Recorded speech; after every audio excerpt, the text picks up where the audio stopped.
After 17 years 6155 రోజులు 6155 రోజులు 3 సార్లు గవర్నమెంట్ మారింది. పాత నోట్లు పోయి కొత్త నోట్లు వచ్చాయి. ఇండియా రెండో వన్డే వరల్డ్ కప్ గెలిచింది. రెండో T20 వరల్డ్ కప్ కూడా గెలిచింది.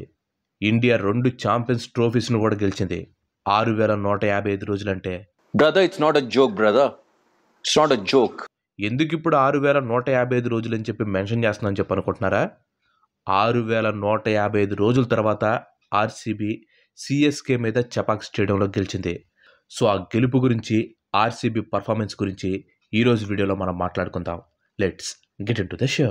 ప్రతిసారి టోర్నమెంట్లో స్ట్రాంగ్గా కనిపించే ఆర్సీబీ టీం ఈసారి మాత్రం కాస్త వీక్గా కనిపించింది.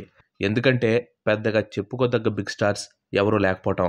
సో పర్ఫార్మెన్స్ పెద్దగా ఉండదని చెప్పి చాలామంది అనుకోవటం మొదలుపెట్టారు. కానీ గెలవడానికి పెద్ద స్టార్స్ అవసరం లేదు, టీమ్ ఎఫర్ట్ ఉంటే చాలని చెప్పి ఆర్సీబీ ప్రూవ్ చేసింది. కోర్స్ టోర్నమెంట్ స్టార్టింగ్ స్టేజ్ ఇది అండ్ గెలిచింది కూడా జస్ట్ 2 మ్యాచ్లే. కానీ ఈ 2 మ్యాచ్ల్లో ఆర్సీబీ టీమ్ ఎఫర్ట్ కనిపించింది. ముఖ్యంగా చెన్నైతో ఆడిన మ్యాచ్లో ఆర్సీబీ మీద చెన్నైకి సూపర్ రికార్డు ఉంది. అండ్ చపాక్ చెన్నై ఫోర్ట్రీస్, తన ఫోర్ట్రీస్కి తగ్గట్లే చెన్నై వాళ్ళ టీంలోకి అశ్విన్ని ఇంకా నూర్ అహ్మద్ని సెలెక్ట్ చేసింది. టాస్ గెలిచిన చెన్నై చేజింగ్ని ఎంచుకుంది. ఎప్పట్లాగే తమ స్పిన్నర్స్తో బ్యాట్స్మెన్స్ని స్క్వీజ్ చేసి తక్కువ స్కోర్ని చేస్ చేద్దాం అనే ప్లాన్లో చెన్నై ఉంది. కానీ ఈ ప్లాన్ని ఆర్సీబీ ఓపెనర్స్ చెదరగొట్టేశారు. ముఖ్యంగా ఫిల్ సాల్ట్. ఒకవైపు విరాట్ కోహ్లీ ఇబ్బంది పడుతూ ఆడుతున్నా కానీ ఇంకోవైపు నుంచి మాత్రం సాల్ట్ రెచ్చిపోయాడు. ఏదో ఒక మ్యాజిక్ జరిగితే తప్ప సాల్ట్ని అడ్డుకోలేం అని అనుకునే టైంలో ఎంఎస్ ధోని ఆ మ్యాజిక్ని ప్రొడ్యూస్ చేశాడు.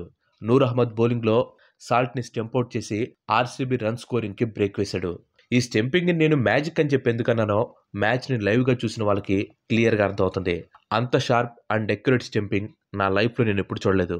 ఆ తర్వాత పడికల్, కోహ్లీ మంచి రన్ రేట్ని మెయింటైన్ చేస్తూ స్కోర్ని ముందుకు తీసుకుని వెళ్లారు. ముఖ్యంగా పడికల్ స్లోగా ఆడతాడనే ముద్రని చెరిపేసేలాగా ఆడాడు. అయితే కోహ్లీ మాత్రం ఫస్ట్లో ఆడినంత ఫ్రీగా ఆడలేదు. టైమింగ్ కుదరక బాగా ఇబ్బంది పడ్డాడు. కానీ ఇన్నింగ్స్కి హైలైట్ మాత్రం కెప్టెన్ రజత్ పడితర్. కోర్స్ మధ్యలో 3 ఛాన్సులు వచ్చినాయి అనుకోండి, ఆ వచ్చిన ఛాన్సుల్ని రజత్ పడితర్ బాగా ఉపయోగించుకున్నాడు. ఇంతకుముందు ఆర్సీబీ మిడిల్ ఆర్డర్ బాగా వీక్గా ఉండేది. ఓపెనర్స్ కష్టపడి కొడితే మిడిల్ ఆర్డర్ స్లోగా ఆడి అరవా టోటల్స్ని సెట్ చేసేవాళ్ళు. కానీ ఈసారి ఆర్సీబీ ఆ మిస్టేక్స్ చేయలేదు.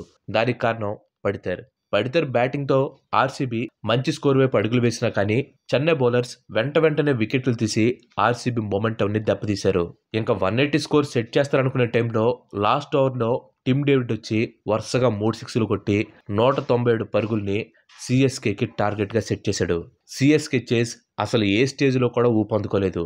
స్టార్టింగ్లోనే జాష్ హజల్వుడ్ సిఎస్కేకి బ్రేక్ వేశాడు. ఓపెనర్ త్రిపాఠి, కెప్టెన్ గైక్వాడ్ని అవుట్ చేసి చెన్నైకి కోలుకోలేని దెబ్బతీశాడు. ఒక ఎండ్లో రచిన్ రవీంద్ర పోరాడుతూ ఉన్నా కానీ మిగతా ఎండ్లో బ్యాట్స్మెన్స్ ఎవరూ కూడా పెద్దగా సపోర్ట్ చేయలేదు.